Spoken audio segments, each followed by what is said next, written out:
Da lunedì si riparte. La scuola è iniziata da un bel pezzo, ma la nuova ordinanza regionale dà prospettive diverse ancora una volta e ha avuto bisogno in questi giorni di serrati confronti.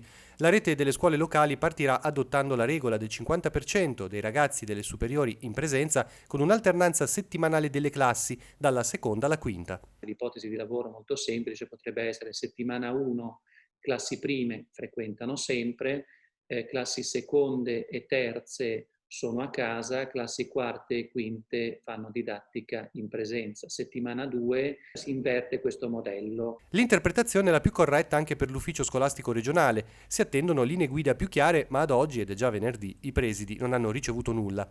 Le famiglie si stanno confrontando poi con i problemi già noti della didattica a distanza, segnale internet poco potente e mancanza di dispositivi.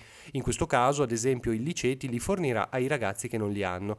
Ma sulla banda anche le scuole devono fare la loro parte. Mentre nel periodo del lockdown la didattica a distanza si reggeva sulle connessioni da casa dei docenti e degli studenti, in questo momento le connessioni dei docenti provengono tutte da scuola. Io faccio venire tutti i docenti a scuola perché fanno didattica in presenza, quindi in questo senso la scuola deve poter reggere in maniera contemporanea numerose connessioni, e questo significa che dobbiamo indubbiamente ragionare molto molto velocemente su un potenziamento della banda della scuola, Docenti in classe, dunque, ma anche i ragazzi disabili o con problemi educativi specifici, valutando naturalmente caso per caso.